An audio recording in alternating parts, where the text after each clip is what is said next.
आज हम लोग पढ़ेंगे कक्षा 10 का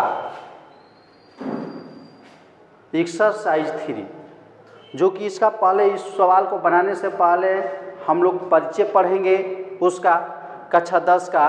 और उस परिचय में क्या है देख लीजिए। तो कक्षा 10 का एक्सरसाइज 3, कक्षा 10 का एक्सरसाइज 3 दो चर वाले रैखिक समीकरण का युग्म हम लोग पढ़ेंगे। यानी दो चर वाले रैखिक समीकरण का युग्म पढ़ेंगे, जिसका आज है का दो चर वाले रैखिक समीकरण का परिचय के बारे में पहले जानेंगे। आज पहले हम लोग क्या जानेंगे, तो दो चर वाले रैखिक समीकरण के युग्म का परिचय। यानी दो चर वाले रैखिक समीकरण किसे कहते हैं या रैखिक समीकरण किसे कहते हैं। तो यहाँ पर है कि दो चर वाले रैखिक समीकरण किसे कहते हैं, इसका परिचय हम लोग पढ़ रहे हैं। तो दो चर वाले रैखिक समीकरण हम पहले लिख दिए हैं कि मान लीजिए कि लिखने में अधिक टाइम लगता है तो सोचे कि वीडियो थोड़ा सा कम होगा। तो दो समान चरों में दो रैखिक समीकरण, दो समान चरों में दो रैखिक समीकरणों को दो चर वाले रैखिक समीकरण युग्म कहा जाता है। आ जाएगा कि रैखिक समीकरण युग्म किसे कहते हैं, तो रैखिक समीकरण युग्म उसे कहते हैं यानी दो समान चरों में दो रैखिक समीकरणों को दो चर वाले रैखिक समीकरण युग्म कहा जाता है। अब इसका व्यापक रूप पूछ देगा, तो इसका व्यापक रूप कितने होते हैं, तो दो होते हैं व्यापक रूप। ध्यान दीजिए कि a1x plus b1y plus c1 बराबर 0, ये पहला व्यापक रूप हो गया। फिर उसी के बाद a2x plus b2y plus c2 बराबर 0, ये क्या है, तो ये व्यापक रूप है। ये दोनों क्या है, ये व्यापक रूप है। अब पूछते हैं कि a1 a2 b1 b2 c1 c2 ये ऑब्जेक्टिव में पूछता है क्या है, तो हम लोग यही बताएंगे कि क्या है, तो ये वास्तविक संख्याएं हैं। ये क्या है, तो वास्तविक संख्याएं हैं।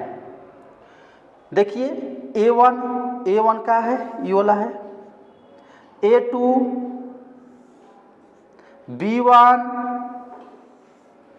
b2 c1 c2 ये क्या है, तो वास्तविक संख्या। यानी जितना भी है हम पहले बताए हैं, बहुपद में पहले बता चुके हैं कि क्या है, ई वाला और ई वाला, यानी a1 b1 c1 ये क्या है, तो ये वास्तविक संख्याएं हैं। ये क्या है, तो वास्तविक संख्याएं हैं। उसी तरह a2 b2 c2 क्या है, तो वास्तविक संख्याएं हैं। अगर व्यापक रूप पूछेगा तो व्यापक रूप यही हो जाएगा। इसके बारे में हम बात जान गए। यानी दो चर वाले रैखिक समीकरण किसे कहते हैं, तो दो चर वाले रैखिक समीकरण दो समान चरों में दो रैखिक समीकरणों को दो चर वाले रैखिक समीकरण युग्म कहा जाता है। उसका व्यापक रूप a1x plus b1y plus c1 बराबर 0 और a2x plus b2y plus c2 बराबर 0, जहां a1 a2 b1 b2 c1 c2 क्या है, वास्तविक संख्याएं हैं। हल के दो प्रकार होते हैं। दो चर वाले रैखिक समीकरण के हल के कितने प्रकार होते हैं, तो दो प्रकार के होते हैं, ग्राफिक विधि और एक है बीज विधि। तो बीजीय विधि और ग्राफिक विधि में अंतर है। ग्राफिक विधि में हम लोग चलेंगे तो पहले दो चर वाले रैखिक समीकरण यानी ग्राफिक विधि किसे कहते हैं, तो दो चर वाले रैखिक समीकरण युग्म का ग्राफ एक रेखा युग्म द्वारा निरूपित किया जाता है, उसे हम क्या कहते हैं, ग्राफिक विधि कहते हैं। जिसे मान लीजिए कि एक ई रेखा है, एगो ई रेखा है, इसके द्वारा जब निरूपित किया जाता है तो इसको बोला जाता है ग्राफिक विधि, जिसको हम लोग बोलते हैं इसको x dash x y y dash, तो इसको बोला जाता है ग्राफिक विधि। ये क्या है, ग्राफिक विधि, जो कि ग्राफ के माध्यम से हम क्या करेंगे, इसको सोल्व करेंगे। तो इसमें एक आएगा संगत संगत किसे कहते हैं, संपाती किसे कहते हैं और समांतर किसे कहते हैं। तो इसी में निरूपण, ग्राफीय विधि को निरूपण करने के लिए संगत, संपाती और समांतर ये पढ़ना होगा। संगत किसे कहते हैं तो इसको हम पढ़ेंगे संगत में, तो लिखेंगे A1/A2 बराबर is not equal to B1/B2, इस रूप में रहे तो इसको बोलेंगे संगत है।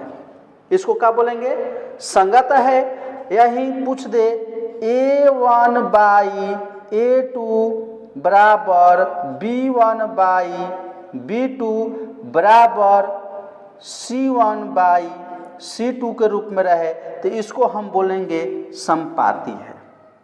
समानांतर में बोला जाए तो A1/A2 बराबर B1/B2 बराबर is not equal to C1/C2 के रूप में रहे तो इसको हम बोलेंगे समांतर रेखाएं हैं। हम क्या कहेंगे, समानांतर रेखाएं कहेंगे। तीनों रेखाएं हम लोग पढ़ लिए, तीनों रूप पढ़ लिए, तीन तरह से हम लोग पहचान कर सकते हैं। अब हम लोग चलेंगे बीजीय विधि। तो बीजीय विधि में हम लोग चलते हैं तो बीजीय विधि को तीन रूपों में बनाया जाता है। पहला है प्रतिस्थापन, दूसरा है विलोपन और तीसरा है वर्गीकरण विधि। ये तीनों को सूत्र पर हम लोग बैठा कर क्या करेंगे, बना सकते हैं। तो अभी तो हम लोग परिचय चल रहे हैं, परिचय में हम चल रहे हैं, परिचय हम बता रहे हैं। तो हमको पहले संगत में देखना है कौन संगत है कौन असंगत है। तो मान लीजिए कि 2x + 3y माइनस 3 बराबर 0, एक दे दिया 2x, मान लीजिए कि यहाँ पर लिख दिए 4x प्लस 9y माइनस 6 8 लिख देते हैं बराबर 0।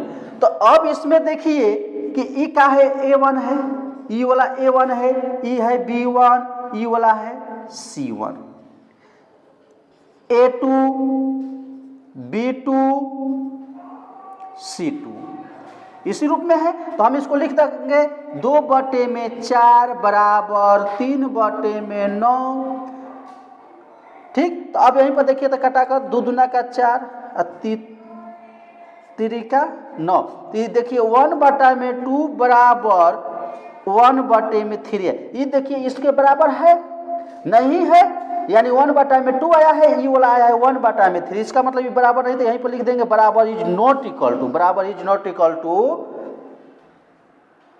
लिख दिए। तो इसका मतलब ये किस रूप में है, तो ये है A1/A2 बराबर is not equal to B1/B2 के रूप में है। जब इस रूप में है तो हम इसको पहचाना है कैसी रेखाएं हैं, तो हम बता सकते हैं कि संगत रेखाएं हैं। कैसी रेखाएं हैं, तो संगत रेखाएं हैं। अब जान गए ग्राफीय समीकरण का पहला जान गए। इसी तरह दूसरा